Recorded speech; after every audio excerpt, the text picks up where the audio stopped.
Le Seigneur soit avec vous. Et avec votre esprit. Évangile de Jésus-Christ selon saint Matthieu. Gloire à toi, Seigneur. En ce temps-là, Jésus disait à ses disciples cette parabole. Un homme qui partait en voyage appela ses serviteurs et leur confia ses biens. À l'un, il remit une somme de 5 talents, à un autre 2 talents, au troisième un seul talent, à chacun selon ses capacités. Puis il partit. Aussitôt celui qui avait reçu les 5 talents s'en alla pour les faire valoir et en gagna 5 autres. De même, celui qui avait reçu 2 talents en gagna 2 autres. Mais celui qui n'en avait reçu qu'un alla creuser la terre et cacha l'argent de son maître. Longtemps après, le maître de ses serviteurs revint et il leur demanda des comptes. Celui qui avait reçu 5 talents s'approcha, présenta 5 autres talents et dit « Seigneur, tu m'as confié 5 talents. Voilà, j'en ai gagné 5 autres. » Son maître lui déclara « Très bien, serviteur bon et fidèle. Tu as été fidèle pour peu de choses, je t'en confierai beaucoup. Entre dans la joie de ton Seigneur. » Celui qui avait reçu 2 talents s'approcha aussi et dit « Seigneur, tu m'as confié 2 talents. Voilà, j'en ai gagné 2 autres. » Son maître lui déclara « Très bien, serviteur bon et fidèle. Tu as été fidèle pour peu de choses, je t'en confierai beaucoup. Entre dans la joie de ton Seigneur. » Celui qui avait reçu un seul talent s'approcha aussi et dit « Seigneur, je savais que tu es un homme dur. Tu moissonnes là où tu n'as pas semé. Tu ramasses là où tu n'as pas répandu le grain. J'ai eu peur et je suis allé cacher ton talent dans la terre. Le voici, tu as ce qui t'appartient. » Son maître lui répliqua « Serviteur mauvais et paresseux. Tu savais que je moissonne là où je n'ai pas semé, que je ramasse le grain là où je n'ai pas répandu. Alors il fallait placer mon argent à la banque, et à mon retour, je l'aurais retrouvé avec les intérêts. Enlevez-lui donc son talent et donnez-le à celui qui en a 10, car à celui qui a, on donnera encore, et il sera dans l'abondance. Mais celui qui n'a rien se verra enlever même ce qu'il a. Quant à ce serviteur bon à rien, jetez-le dans les ténèbres extérieures. Là, il y aura des pleurs et des grincements dedans. Acclamons la parole de Dieu. Louange à toi, Seigneur Jésus. Nous sommes tous des fils de notre époque. Chaque homme épouse les réalités et les habitudes de l'époque qu'il vit. L'homme de 2025 ne vit pas les mêmes réalités que l'homme de 1800, que l'homme du Moyen-Âge ou que l'homme de l'époque de notre Seigneur. Nous sommes tous des fils de notre époque et les réalités de notre époque ont une influence dans notre vie. Ce que nous vivons, nous le trouvons où alors? La société changeante a une influence sur nous de telle sorte que parfois, nous avons des comportements non réfléchis parce que la société le fait, parce que le voisin le fait, parce qu'on le montre à la télé, parce que les réseaux sociaux.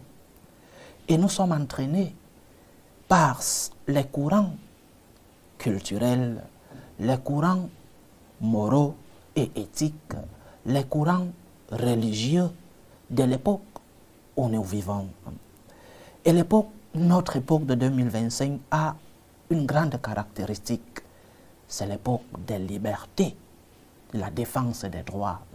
J'ai droit à ceci, j'ai droit à cela, et nous avons converti certains comportements immoraux en droit. J'ai droit, parce que je suis enceinte, à avorter. C'est un droit. J'ai le droit de tuer un innocent qui est dans mon ventre. J'ai le droit de demander la mort, l'euthanasie.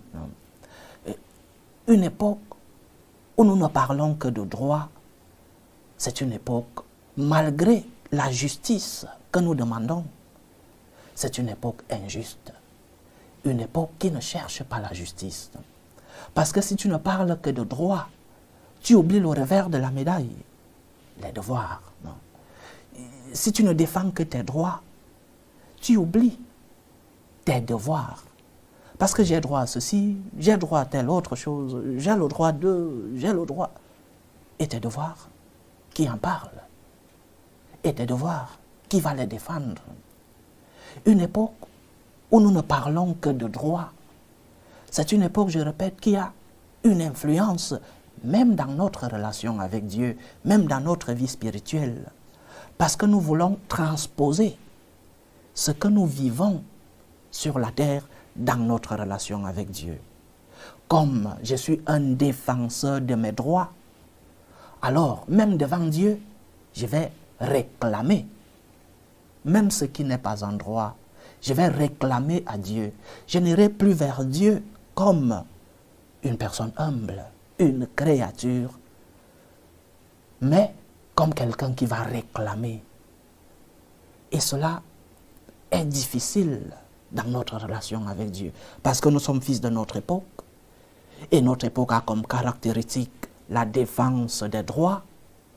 Alors nous voulons transposer cela dans notre relation avec Dieu. Mais cela ne passe pas, chers frères et sœurs, et cela nous pouvons le vivre comme expérience personnelle. Devant Dieu, est-ce que tu as des droits?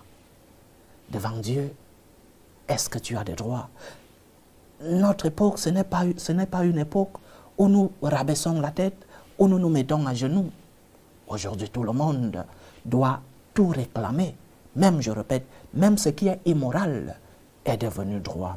L'évangile d'aujourd'hui nous parle justement de ces droits. Non? Ce que tu as reçu, est-ce que tu l'as reçu parce que tu le mérites? Ce que tu es, est-ce que tu l'as reçu parce que tu as beaucoup travaillé? Peut-être parce que par tes sacrifices, par tes efforts, tu as beaucoup étudié, tu as créé une entreprise.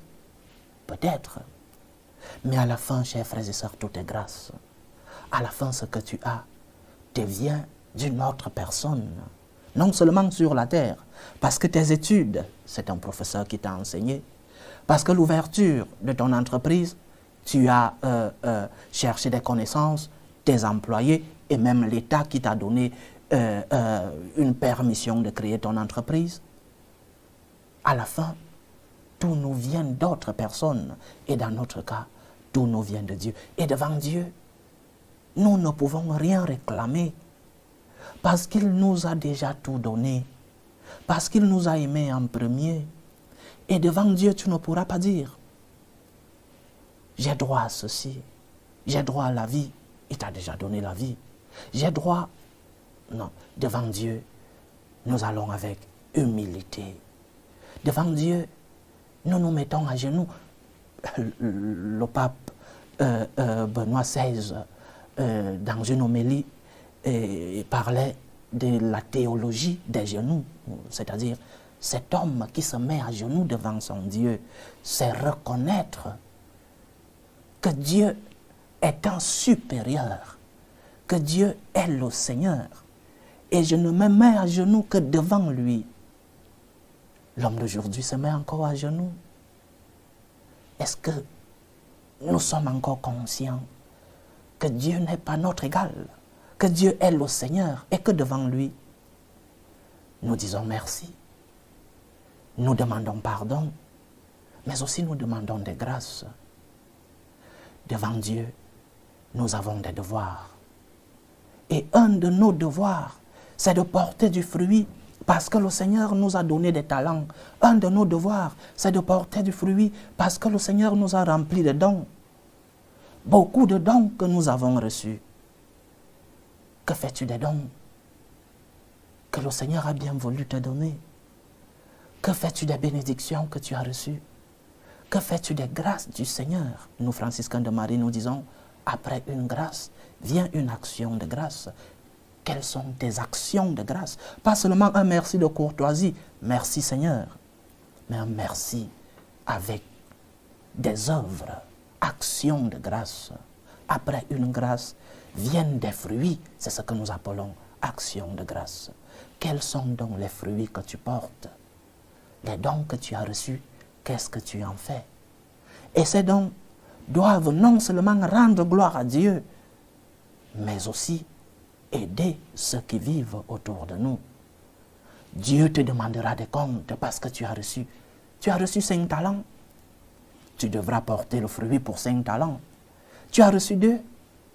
Tu devras porter des fruits pour 2 talents. Tu en as reçu qu'un seul. Le Seigneur ne te demandera pas tes comptes sur 5 talents alors qu'il ne t'a pas donné 5 talents. Le Seigneur est juste envers nous. Il est juste. Et s'il t'a donné 1 talent, il te demandera des comptes seulement sur ce qu'il t'aura donné. Pose-toi donc la question, quels sont les dons que j'ai reçus? Quels sont les talents que j'ai reçus de Dieu? Quelles sont les bénédictions? Quelles sont les grâces que j'ai reçues? Est-ce que ces grâces portent leurs fruits?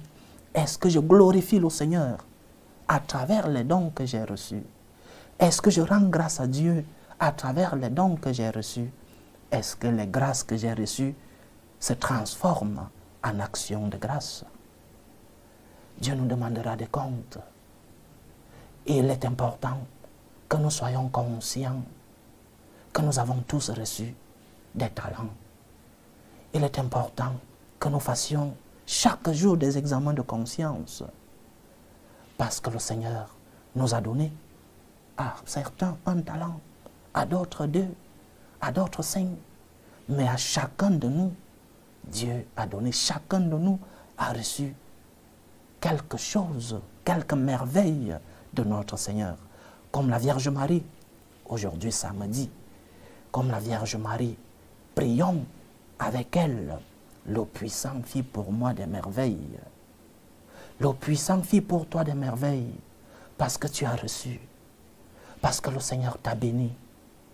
Parce que ce qui est difficile et ce qui se voit dans notre vie, c'est que nos regards ne sont fixés que sur ce qui va mal. Nos regards ne sont fixés que sur le négatif. Est-ce que tu sais voir les grâces que tu as reçues? Est-ce que tu peux reconnaître les merveilles du Seigneur dans ta vie? Le puissant fit pour moi des merveilles et je porterai des fruits. Je rendrai au Seigneur pour les dons que j'ai reçus. Action de grâce donc. J'ai reçu 1 talent. Je devrais porter des fruits d'un talent.